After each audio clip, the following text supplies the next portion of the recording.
Jazzy Aroma. Hello friends, இன்னைக்கு நான் உங்களுக்கு ஒரு சந்தோஷமான விஷயம் தான் சொல்ல போறேன். அது என்னன்னா நம்மளுடைய சேனல் வந்து 1000 சப்ஸ்கிரைபர் plus 4000 வாட்ச் ஹவர்ஸ் கிடைச்சு மானிடைஸ் ஆயிருச்சு.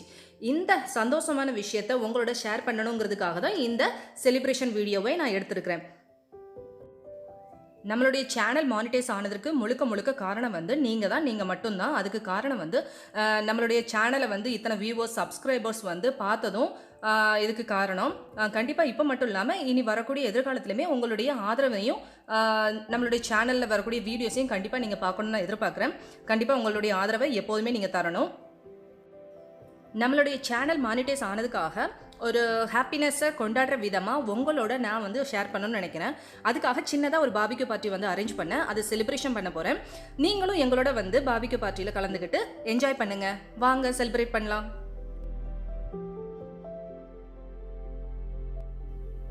நான் பாபிக்யூ பார்ட்டியில் என்னெல்லாம் செஞ்சேங்கிறத உங்களுக்கு காமிச்சிருக்கேன்.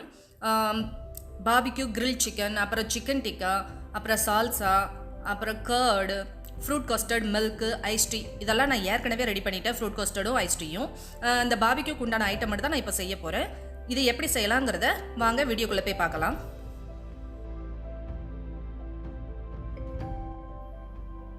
இதுதான் என்னுடைய பாபிக்யூ மிஷின். இந்த மிஷினில் வந்து நான் ஏற்கனவே பாபிக்யூ மட்டன் ரான் வந்து ஒரு வீடியோ எடுத்து போட்டிருக்கேன். உங்களுக்கு இந்த பாபிக்யூ மிஷினை பற்றின ஏதாவது டீட்டெயில்ஸ் தேவைன்னா நீங்கள் வந்து அந்த வீடியோவை எடுத்து செக் பண்ணிக்கோங்க. நான் அதுக்கான லிங்க் கூட டிஸ்கிரிப்ஷன் பாக்ஸில் கொடுக்குறேன், பார்த்து செக் பண்ணிக்கோங்க. இப்போ வந்து பாபிக்யூ சிக்கன் பண்ணுறதுக்காக நான் தந்தூரி சிக்கன் மசாலா எல்லாமே போட்டு மிக்ஸ் பண்ணி வச்சுருக்கேன். உங்களுக்கு கீழே வந்து தனியாகவே ஒரு வீடியோவில் வந்து மேரினேஷன் பண்ணுறதெல்லாம் தனியாகவே காமிச்சிருக்கேன். 6:30க்கு நான் வந்து மேரினேஷன் பண்ணேன். ஈவினிங்கு 8 o'clock தான் நான் பாபிக்யூ வந்து செய்ய ஆரம்பித்தேன். இப்போ வந்து மேரினேஷன் வந்து பெருசாக பிரமாதமாக எதுவும் இல்லை. ஏற்கனவே மஞ்சத்தூள், மிளகாத்தூள், அப்புறம் கொஞ்சம் கரம் மசாலா தூள், உப்பு இதெல்லாம் மிக்ஸ் பண்ணி தான் நான் இதில் வந்து மிக்ஸ் பண்ணி காமிச்சிருக்கிறேன். வேறு ஸ்பெஷலான ஐட்டம் எதுவும் சேர்க்கலைங்கிறதால நான் இந்த மாதிரி சின்னதாகவே உங்களுக்கு காமிச்சிருக்கேன் வீடியோ. அதுக்கப்புறம் வந்து நான் chicken tikka and tandoori chicken ரெண்டும் செய்ய போகிறேன். அதனால் சிக்கன் பிரெஸ்ட் கொஞ்சம் எடுத்து வச்சுருக்கேன். அதோட சிக்கன் வந்து தந்தூரி சிக்கன் பண்ணுறதுக்காக லெக் பீஸையும் அப்புறம் பிரெஸ்ட்டையும் தனித்தனியாக பெரிய பீஸாகவே கட் பண்ணி எடுத்து மசாலா தடவி இந்த மாதிரி பாபிக்யூ மிஷினில் வந்து கிரில் பிளேட்டில் வந்து இது வந்து கேஸ் பாபிக்யூ மிஷினுங்கிறதால டேரெக்டாக நார்மலாகவே ஆன் பண்ணாலே போதும். நம்மளுக்கு வந்து இது கேஸில் தான் ஒர்க் ஆகுது. அதனால் ஈஸியாக வந்து நம்ம அப்ளை பண்ணிடலாம்.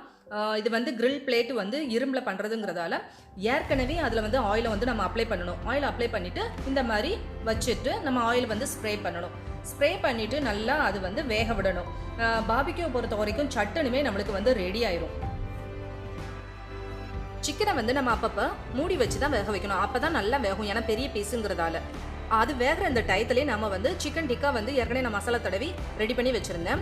அது வந்து சிக்கன் டிக்காவுக்கு உண்டான இந்த ஸ்கியூவர்ஸ் இருக்கும் இல்லையா, ஸ்டெயின்லெஸ் ஸ்டீல் ஸ்கியூவர்ஸ் இருக்கும் இல்லையா, அதில் வந்து ஆயில் அப்ளை பண்ணிவிட்டு சிக்கனை வந்து இந்த மாதிரி இந்த கம்பியில் வந்து குத்தி வச்சுக்கணும். ஆயில் தடவினா தான் சிக்கன் வந்து நம்மளுக்கு வந்து அதுக்கப்புறம் ஈஸியாக வந்து எடுக்கிறதுக்கு வரும், இல்லைனா ஒட்டிக்கிட்டு இருக்கும். அதனால் ஆயில் தடவிட்டே வைங்க. கீழே வீடியோவில் வந்து தந்தூரி சிக்கன் மசாலாவுக்கு வந்து நான் வந்து பால்கனியில் வச்சு பண்ணுறதால ஒவ்வொன்றா தனித்தனியாக வீடியோ எடுத்துகிட்டு இருக்க முடியாது, மஞ்சத்தூள் தனித்தனியாக எடுத்துகிட்டு வர முடியாங்கிறதால நான் மொத்தமாக மஞ்சத்தூள், மிளகாத்தூள், கரம் மசாலத்தூள் எல்லாமே ஒரே இதில் கொண்டு வந்து மோல போட்டுட்டு அதுக்கப்புறம் கலர் வந்து நான் சேர்க்கலை. அதுக்கப்புறம் வந்து இஞ்சி பூண்டு பேஸ்ட்டு, கொஞ்சம் தயிர், லெமன் இது மட்டும் தான் நான் சேர்த்தேன். சிக்கன் டிக்காவை பொறுத்த வரைக்கும் தயிர் மட்டும் சேர்க்கலை, மற்ற எல்லாமே சேர்த்து மிக்ஸ் பண்ணி வச்சுட்டேன். இது எல்லாமே நான் 1.5 மணி நேரம் ஊற வச்சுட்டேன். பாபிக்யூ பொறுத்த வரைக்கும் நம்மளுக்கு நல்லா ஊறினா மட்டும்தான் சிக்கன் வந்து ஈஸியாக நம்மளுக்கு சாப்பிட்றதுக்கு ரொம்ப சாஃப்டாக இருக்கும். இப்போ பாருங்கள், சிக்கன் வந்து ஒரு பக்கம் நல்லா வெந்துருச்சு. நான் அங்கே வந்து பண்ணிக்கிட்டே இங்கே வந்து சரியாக கவனிக்கிறேங்கிறதால ஒரு பக்கம் கொஞ்சம் லேசாக கருத்த மாதிரி ஆயிடுச்சு. ஒன்றும் பிரச்சனை இல்லை. இது நம்ம சேர்க்கக்கூடிய மிளகாத்தூள் இதனால தான் கொஞ்சம் கருத்து போகும். அது ஒன்றும் பிரச்சனை இல்லை, லேசாக தட்டி விட்டாலே போயிடும். இந்த அளவுக்கு நல்லா ரோஸ்ட் பண்ண விடணும். ஏன்னா சிக்கன் வந்து நல்லா இல்லைனா உள்ளே வேகாது. சில நேரத்துக்கு சிக்கனோடைய லெக்கெல்லாம் உள்ள வரைக்கும் நல்லா வேகாது, சில நேரத்துக்கு பிளட் எல்லாம் தெரியும். அதனால் அந்த மாதிரி ஆகாமல் இருக்கிறதுக்காக நல்லா பொறுமையாக நிறுத்தி நிதானமாக தான் வேக வைக்கணும். நான் வந்து ஆயிலை வந்து பாட்டிலில் ஊற்றி வச்சுருக்கேன். நான் வந்து கடலை எண்ணெய் தான் யூஸ் பண்ணுறேன்.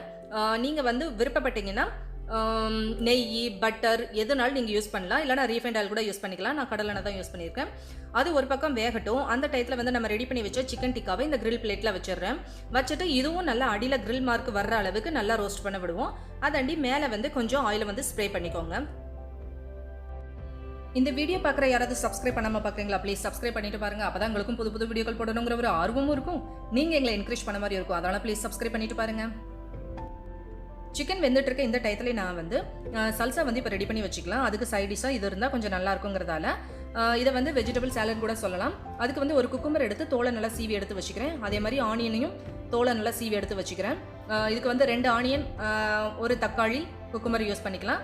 அதே டயத்தில் அது செஞ்சுட்டு இருக்க டயத்தில் எனக்கு வந்து இங்கே சிக்கனும் நல்லா ரோஸ்ட் ஆகிட்டு இருக்குங்கிறதால இடையில வந்து நான் வந்து இதை ப்ரெஸ் பண்ணி நல்லா வேக விட்டுட்டு அங்கே போய் நான் செஞ்சுக்கிட்டு இருக்கேன். இது வந்து பாபிக்கு பார்ட்டிங்கிறதால நான் அங்கேயும் ஆனியன் அண்டு குக்கும்பரையும் கட் பண்ணிவிட்டு அட் டயத்தில் நான் இங்கேயும் வந்து பார்த்துட்டு இருக்கேன். அதனால் உங்களுக்கு 2யுமே ஒன்று போல் காமிக்கிற மாதிரி தெரியும். அதனால் கொஞ்சம் அட்ஜஸ்ட் பண்ணி பாருங்கள். நான் வந்து பாபிக்கு பார்ட்டிங்கிறதால கண்டினியூவாக தான் பண்ணிக்கிட்டு இருக்கேன். இந்த மாதிரி நல்லா ப்ரெஸ் பண்ணி விட்டால் தான் சிக்கன் வந்து உள்ள வரைக்குமே நல்லா வெந்து கொடுக்கும். இல்லைனா கொஞ்சம் பிளட் எல்லாம் தெரியும். அதனால் நல்லா அமைக்க வேக விடணும். இப்போ பாருங்கள், நல்லா சூப்பராக நம்மளுடைய சிக்கன் டிக்கா வந்து ஒரு பக்கம் நல்லா ரோஸ்ட் ஆயிடுச்சு. இப்போ திருப்பி விட்டு இன்னொரு பக்கமும் நல்லா ரோஸ்ட் ஆகட்டும். பாருங்கள், இப்போவே ஹாஃப் குக் ஆயிடுச்சு. நல்லா பாருங்கள், பார்க்கும்போதே சூப்பராக இருக்கலாங்க, சாப்பிடணும் போல் இருக்கலாங்க. அவ்வளோ டேஸ்ட்டாக இருக்குங்க இந்த பாபிக்யூ சிக்கன். பாருங்கள், இந்த டயத்தில் நம்மளுக்கு சிக்கன் லெக் பீஸ் வந்து நல்லா வெந்துருச்சு, நல்லா ரோஸ்ட் ஆயிடுச்சு. இப்போ அதை மட்டும் நம்ம எடுத்து வச்சிடலாம். சிக்கன் பிரெஸ்ட் பீஸ்லாம் இன்னும் கொஞ்சம் வேக வேண்டியிருக்கு. அதனால் அது மட்டும் கொஞ்சம் நல்லா வேகட்டும்.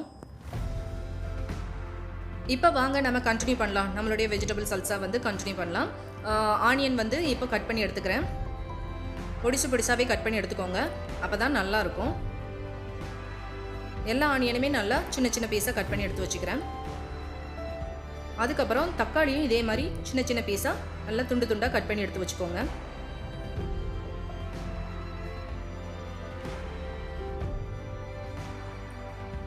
குக்கும்பரும் அடுத்து இதே மாதிரி நல்லா சின்ன துண்டாக கட் பண்ணி எடுத்து வச்சுக்கோங்க.